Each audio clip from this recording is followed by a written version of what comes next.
קוראים לי אילן קדם, אנחנו מצלמים פה כרגע, נמצאים בקייפ קורל, בסאוט ווסט פלורידה, אחד המקומות היותר יפים ומעניינים להשקעות בנדל"ן, ובכלל, אחד המקומות היותר יפים לחיות בארצות הברית, אם לא בעולם כולו.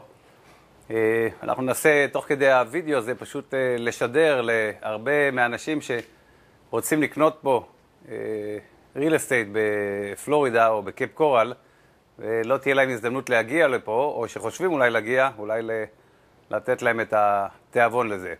בכל אופן, המקום הזה, קייפ קורל, אחד המקומות היותר מיוחדים בארצות הברית, יש פה הרבה דברים שאין בכל העולם כולו. למשל, יש פה, כמו שאתם רואים מאחוריי, את התעלה פה שאני גר עליה.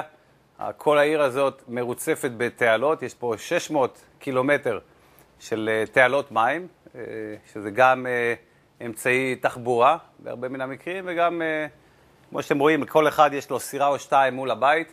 יש פה יותר סירות לנפש מכל עיר אחרת בארצות הברית. אחד מכל 10 אנשים יש לו סירה פה. יש פה יותר תעלות מאשר כל עיר אחרת בעולם, לא רק בארצות הברית, בעולם. יש פה 600 קילומטר של תעלות, זה בערך פי 3 או 4 יותר גדול מאשר ונציה. אוקיי, הגעתי לקייפ קורל לפני 7 שנים, ביולי 2003 מצאתי את המקום הזה. אחרי כמה ביקורים הייתי מגיע הלוך חזור, אותו זמן גרתי בחוף המזרחי של פלורידה במיימי, ופשוט כל פעם שהגעתי לכאן ראיתי שדברים משתנים, המחירים עולים, האנשים רצים ורבים על כל חתיכת קרקע, ואז החלטתי לעבור לפה באופן סופי, וקרה לפני 7 שנים ועד היום אני נמצא פה. מי שהגיע לפה בסיבוב הראשון ב-2003, ראה תוך 2.5 שנים, מ-2003 עד סוף 2005, ראינו עליית מחירים של 1000%. זאת אומרת, התחלנו לקנות פה אדמות בזמנו, התחלנו לקנות אותם ב$8,000-10,000 לחלקה של דונם, ובסוף 2005 מכרנו אותם בלמעלה מ$90,000. זאת אומרת, קנינו ב$8,000, $10,000, מכרנו אותם בלמעלה מ$90,000 כל חלקה. הרבה אנשים שנכנסו איתנו לסיבוב הזה עשו עד 1,000% בתקופה של 2.5 שנים. והרבה אנשים שעשו סיבוב יותר קטן, ב-2005 למשל, עשו בסביבות 400% על ההשקעה שלהם.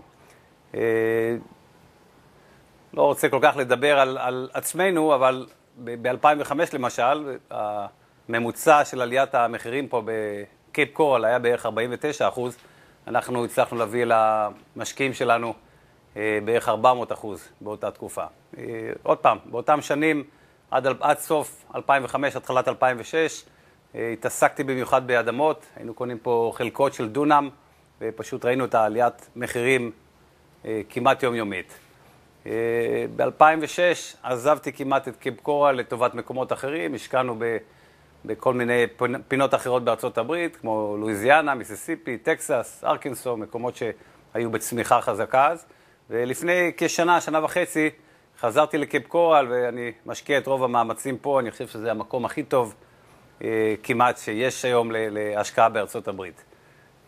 העיר הזאת בשנת 2003, בסביבות 5 שנים ברציפות, הייתה העיר עם עליית אוכלוסייה הכי גדולה, עם הגידול אוכלוסייה הכי גדול בארצות הברית, בין 10 הגדולות. וגם עכשיו, בימים האלה שהכלכלה במצב אחר לגמרי מאשר לפני 4-5 שנים, גם עכשיו זה העיר היחידה עם גידול אוכלוסייה בקאונטי הזה. אנחנו רואים פה הזדמנויות בלי סוף, זאת אומרת, אנחנו קונים כל יום, נותנים הצעות על בתים ואדמות, והריטרן שרואים הרבה פעמים בתקופה מאוד מאוד קצרה הוא מאוד מאוד גבוה. כרגע יש כמה דברים שאנחנו מתרכזים בהם, אחד הדברים במיוחד הוא בתים.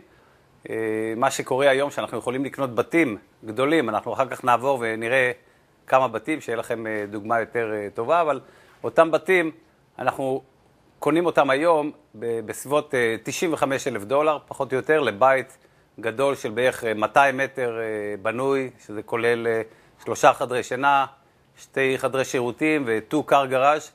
הבתים האלה נמכרים בסביבות $95,000. הקונים, מי שקונה אותם מקבל את הבית מהיום הראשון עם דייר בפנים שמכניס לו שכר דירה. הריטרן הוא פחות או יותר 8% נטו אחרי כל ההוצאות. אני מדבר על בתים חדשים שאנחנו קונים אותם היום בערך ב-70% פחות מהמחיר שלהם שהיה לפני 4 שנים. ואני מדבר על בתים שמושכרים מהדקה הראשונה, בתים די חדשים, בני 4, 5, 6, ומחודשים לגמרי לפני שאנחנו מזכירים אותם. ככה שמי שקונה היום את הבתים האלה מקבל בית מוכן, מסודר, נקי, מצוחצח, עם דייר בפנים שמשלם לך רנט מהיום הראשון. עוד פעם, תשואה פחות או יותר 8%, הרבה פעמים יותר. אנחנו מגיעים גם ל9 או עד 10% תשואה בבתים האלה. זהו, זה כרגע לגבי אותם הבתים.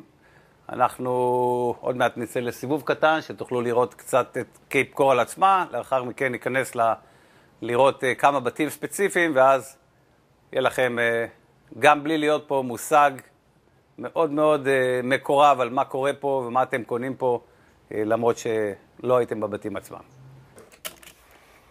אוקיי, פה חלק מהמשרדים שלנו, אנחנו נעשה סיבוב קטן, תכירו את האנשים שעובדים איתנו במשרד. אז בואו נתקדם לכאן.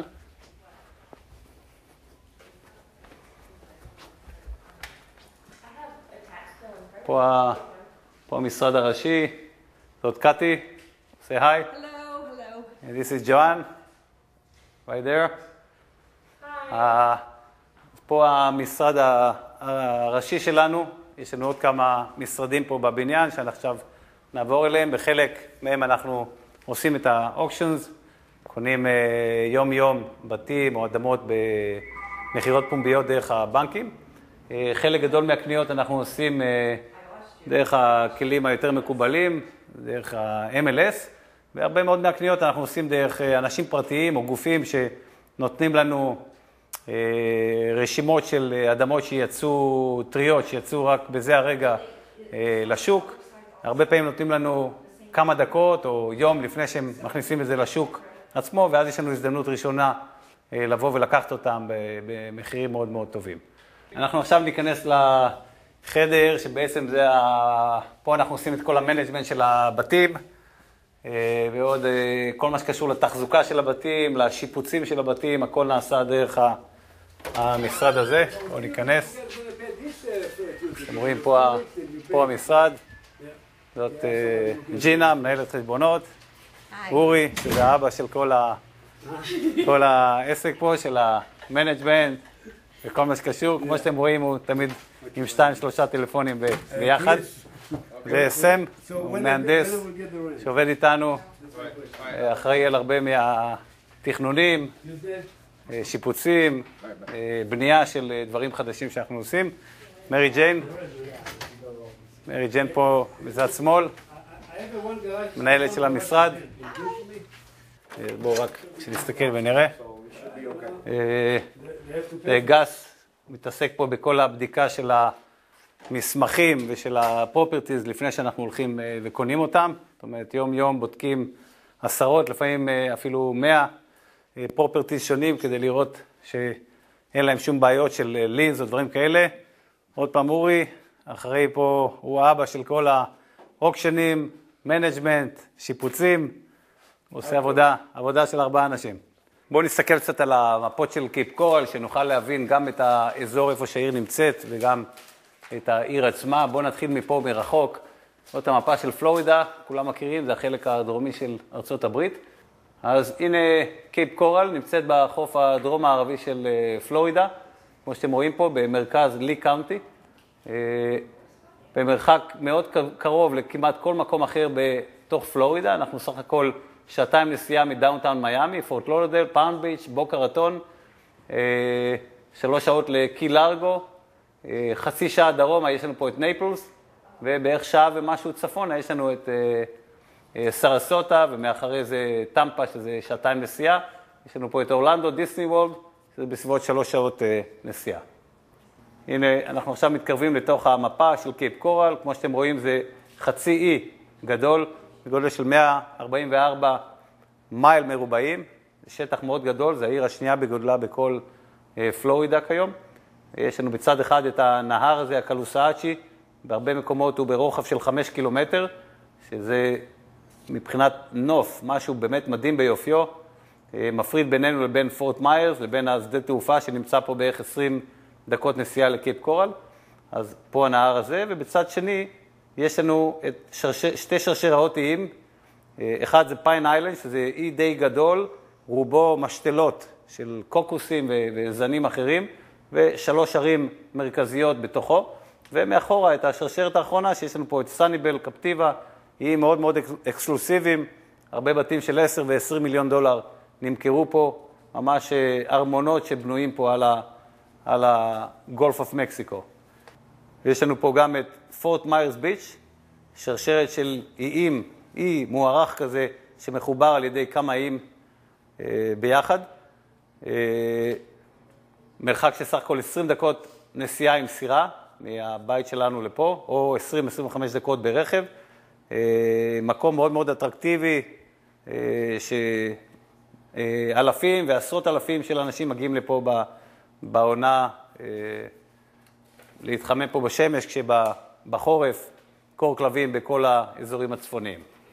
פה יש לנו תמונת קלוז-אפ של העיר עצמה, כמו שאתם רואים עוד פעם, חצי אי ענק שמחולק באמצע עם הקורידור הזה, שבעצם זה כל האזור המסחרי החדש לכל האורך הזה, הכל חנויות, מרכזי קניות, מסעדות, לכל האורך הזה. ובעצם החלוקה היא פחות או יותר מפה, זה החלק הצפוני של העיר והחלק הדרומי. החלק הדרומי הוא יותר מיושב ויותר ותיק, יש פה יותר בתים שהרבה מהם יותר ישנים, נבנו בתקופות יותר קדומות. לעומת זה, כמעט כל מה שנבנה פה בחלק הצפוני הוא בשנים האחרונות, ב7-8 שנים האחרונות. כל הבום הגדול של ה7-8 שנים האחרונות נבנה פה בחלק הצפוני, ובגלל זה גם רוב הפורקלוז'רס נמצאים פה בחלק הצפוני, מצפון לקורידור הזה, וכמובן שגם הבתים שאנחנו קונים ברובם נמצאים פה בחלק הצפוני. כמעט כל מקום שיש לך פה בית, אתה תמיד תהיה קרוב, אם זה לבתי ספר, אם זה לפארקים של העירייה, לבית ספר, למרינר היי סקול, כל המגרשי גולף, כל האזורי קניות, הכל בטווח של ממש מספר דקות של נסיעה. עוד דבר שחשוב להבין פה, יש לנו פה שתי סוגים של תעלות. אם אתם יכולים להבחין בתמונות, יש פה תעלות בצבע תכלת, שזה התעלות של המים המתוקים, ויש פה את התעלות המלוכות, שמפה בעצם, כשאתה גר פה על המים, יש לך יציאה ישירה לים. וכמובן, המקומות על המים המלוכים, שזה בדרך כלל בעוטף, בכל החלק העוטף את העיר, הם כמובן הרבה יותר יקרים, כי פה אתה יכול לצאת ישירות החוצה. אם אתה גר פה על תעלה של מים מתוקים, אתה גם יכול לנסוע עם קייק או עם סירה לעשרות קילומטרים בתוך התעלות, אבל אין לך יציאה ישירה החוצה. מה שעושים אנשים פשוט שמים את הסירה פה על טריילר, ויוצאים בכל מיני מקומות כמו פה, שמהם אפשר להוריד את הסירה ולצאת למים. המצב היום foreclosures שיש לנו פה בעיר מתמעט והולך, הבנקים מוציאים פחות ופחות בתים למכירה, ויותר ויותר קשה למצוא את ה-foreclosures האלה במחירים שאנחנו אוהבים לקנות, וזה גורם לעליית מחירים. במשך כל החצי שנה האחרונה יש עליית מחירים מתמדת, רק עכשיו בחודש שעבר בספטמבר הייתה עלייה של עוד 5% בחודש אחד, 5% עלייה במחיר הממוצע של הבתים שנמכרו פה בקייפ קורל. אנחנו בטווח של רבע שעה, 20 דקות מהשדה תעופה הבינלאומי שנמצא פה בפורט מיירס. יש פה הרבה טיסות ישירות שמגיעות מאירופה, במיוחד מגרמניה. יש פה קהילה מאוד מאוד גדולה של גרמנים בעיר, הרבה מקומות, מסעדות ומקומות אחרים שהולכים, אתה שומע גרמנית כמעט בכל מקום.